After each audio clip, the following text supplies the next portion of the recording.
Welcome to the Calallen Softball Coaches Show. I'm your host, Chris Daly, and each week I will be talking with head coach Teresa Lentz from the Calallen Wildcats softball team. We will jump in right after these messages. Coaches, boosters, parents, every sport deserves a spotlight. From football and volleyball to basketball, soccer, baseball, softball, track, wrestling, and more. Give your athletes a weekly coaches show that builds pride and raises funds. Lone Star Podcast Network makes it turnkey. You talk for a few minutes. We handle production and distribution. Sponsors love it. Families share it. And your program benefits. Get the free information kit at LoneStarPodcast.com/coaches. That's LoneStarPodcast.com/coaches. Your team, your sport, your show.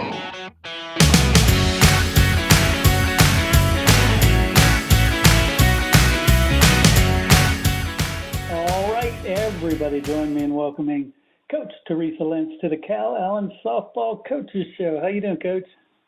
I'm doing good. How are you, Chris? I'm doing wonderful, and understand you just got back from a game. I want to talk about that one, but also let's talk about the games you had since we last spoke. Oh my gosh, we've had. I think we've played. I think last Friday we played Veterans Memorial. Yeah. And they're from the Valley, and they came over and played us, and we did well. We won 8-2. We had all of our pitchers pitch. I think I can't remember who started the game. I want to say it was Hannah, and then it was Addie, and then Jordan, or vice versa. Jordan might have started, and then we finished. But, just trying to, get everybody some reps. We're not playing tournament balls. We're not having 2 games in one day. So it's trying to make sure everybody's feeling good and getting that confidence that they need, and us seeing what they can do against certain teams and whatnot, but just kind of giving it up to everybody. And then we had a good game against Santa Gertrudis on Tuesday, and it was a close game. It was 4-7, and they're a great team. And they're always playing quality defense and having quality at bats and doing what they need to do in the circle and mixing it up. So it's always fun to play them, and Coach De Los Santos does an amazing job. And I believe we had Hannah started that game, and we had Addie Juarez finish it. And Hannah does a really good job of getting around balls and doing things like that and helping us. Kind of mixing it up. We want to see her get a little more comfortable in the circle and get a start. She usually doesn't start, so we wanted to see how she would handle that. And then Addie did a wonderful job coming in, and I think she had like 8 strikeouts in 4 innings, so she was feeling good. Yeah, and that's what we want to see from our young girls. I mean, they're both freshmen, and they're working really hard, doing double duty from shortstop to pitcher, and same thing in practice. So it's tough for them. To kind of, make sure they're good to go everywhere. But, really proud of them and how they handled everything as far as that pressure and being able to juggle going from shortstop to pitcher's mound and Hannah sometimes even outfield. So they're doing really good and helping us out a lot. Definitely. And the bats are certainly on fire right now. If your low-scoring games for the week have been a 7-run and an 8-run, and talk about today's. We played Ingleside today, and we, the girls started hitting the ball hard. Cody, I believe, started off with a double, if I'm not mistaken. She's just, coming out, getting us going. But we ended up leaving like runners on after that, and it was it took us a while to kind of feel good about. I'm going to say it took us a while, but the girls were hitting the ball hard, just hitting it right at them, and it's a big field, so you don't hit it right, and they're probably going to catch up with it. But I'm proud of the girls for the way they hit. Cody was 3 for 4. Audrina was, I believe, 3 for 4 with two runs and 4 RBIs, which is an amazing, day. And Jordan was, I believe, 2 for 3, and Kiana was 3. Addie was 3 for 5 with 3 RBIs. I mean, just girls are doing well and seeing the ball and you know, they're just, you know. And I think Beatty was 2 for 3 as well, and had some stolen bases. Oh no, she didn't have. She was just. I mean, she was just in the crap out of it. I mean, just doing really good things. I shouldn't say that, but doing really good things. I mean, everybody was having quality at bats and seeing it, and I like that we were adjusting. Yeah. To their pitchers, and they had another pitcher come in, and it was just good, playing good defense, kind of getting a little more settled in, and that was nice to see. Yeah, definitely. And let me ask you this, because you know, in Major League Baseball, they put a premium on a starter going a complete game. How is it different in softball? Do you care about complete games? Do you shoot for those, or does it matter at all? It depends. It depends on what our goal is. So sometimes I think Coach Pacino recognizes that she wants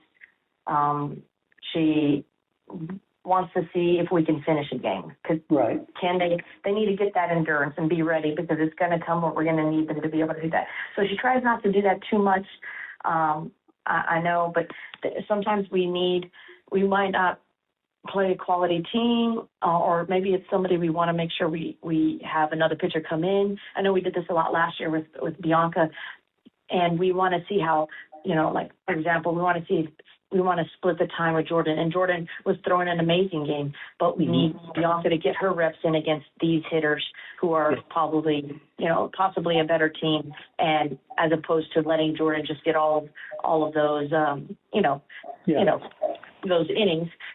We need Bianca to be ready, because we might be playing a team next week, and we're gonna need her, or we're gonna have a series. I mean, there's just all sorts of little things that we're trying to do, and so I kind of leave that up to Pacina, and it's always, she knows what our pitchers need. She knows what we need to focus on and where they're at, and if maybe they need to complete a game, well, then we'll let them complete a game, unless there's like I know we didn't realize this once, but I think Jordan had a no-hitter or something, and we put somebody else in it. But it was, we needed the other pitcher, which I believe was Bianca last year, to get some reps.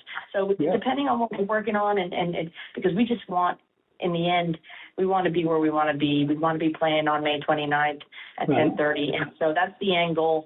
However we need to get there, we will. And so, I mean, the accolades and all the individual stuff and stats are nice, but really, what's more important for us to be prepared, or for us to, have the best stats. So we would like, we believe that everything, those stats and everything will come. They'll just come, the right way. But first things first is make sure we're prepared and we're ready for what's to come, and thinking in the future if we need to. Definitely. Well, let's talk about moving forward, because we're going into district play, and it's not a huge district, but it's a fun district. No. Yes. No, I mean, we've got some great teams, and we're we can't take anybody for granted. We start off with Kingsville, HM Kingsville on Friday, and we play them at 12 o'clock. So we're excited about that. We worked real hard this spring break, and we want to finish it off with a bang, and get things rolling with the district, the way we want to. And then next week we'll be heading to Zapata. Zapata will be heading to us. And they did really well last year. I believe they made it to the regional final. So, their pitcher last year, her first game against us, or our first game, was her first game back. So I think she probably hit her stride come playoff. So I imagine, she's probably, hopefully she's doing well. I don't know. They can't take them lightly at all. And then we'll be hitting Robstown later that week on Friday. Right, right. So what do you have in terms of scouting availability when it comes to, maybe seeing their games from earlier in the year? We we kind of know most of the teams in our area. Yeah. Probably Zapata's the one team we don't know as well. So to be honest, we kind of don't scout so much for these teams, and if unless there's like a incoming freshman or somebody we want to take a look at that we haven't seen. Right. But for the most part, we play each other in fall ball. We see everyone enough. I think we all. I mean, that's an advantage and a disadvantage. We all know each other so well. So that's why people were like, oh, how did y'all beat Ingleside so hit Ward so well? We've seen her before, and if you hadn't seen her, she would be difficult. But our girls had played against her, so it's kind of not say like she's an amazing pitcher, but we didn't face her today. But just in the past, and like, oh well, it's sometimes you see them all the time. You kind of but and you as a hitter you'll be able to know what's coming. And if you've never seen someone, I mean that's the pitcher's advantage. So that's right. There's some good softball in our area, and we're fortunate, and we got to make sure we play each other. So in the fall, we've done that, and so we'll adjust once we play them, and we'll adjust during the game, need be. But I think we'll be okay with what the information we have so far. Come playoffs, that's when we really start scouting really hard. Got it. So that's when we hit it really, really hard.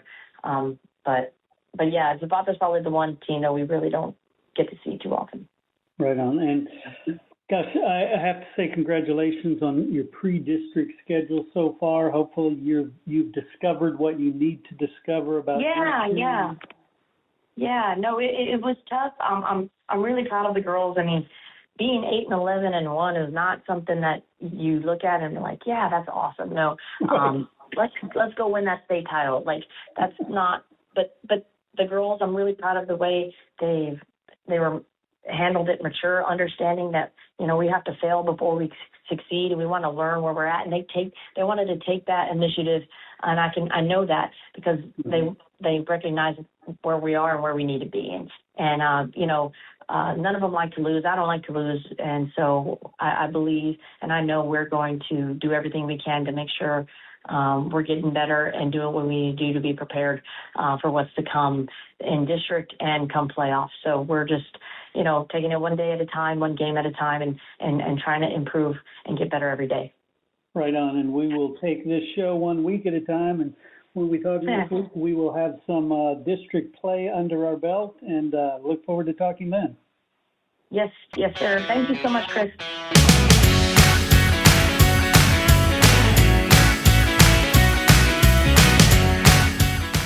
We also need to thank Downtime Services. Downtime Services offers specialized on-site field machining services that maximize your uptime without sacrificing quality. Their team of expert field machining services technicians will come to you and repair and modify your equipment on-site and on demand.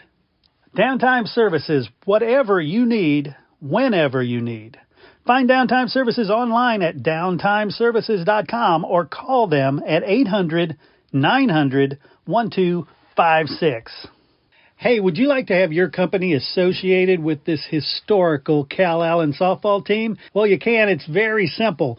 Become a sponsor on the show, and each week, tens of thousands of Calallen softball listeners will hear about your company in every episode, all the way to what is hopefully a historic four-peat for state championships. Give a call to 713-269-4620, and we'll let you know how you can get your company associated with this amazing team. That's 713-269-4620. Hey, once again, I want to thank you for tuning in and listening to the Calallen Softball Coaches Show. Please share, subscribe, get the story out about this amazing program, these amazing girls, and don't forget to go out, fill the stands, and support your Calallen Wildcats.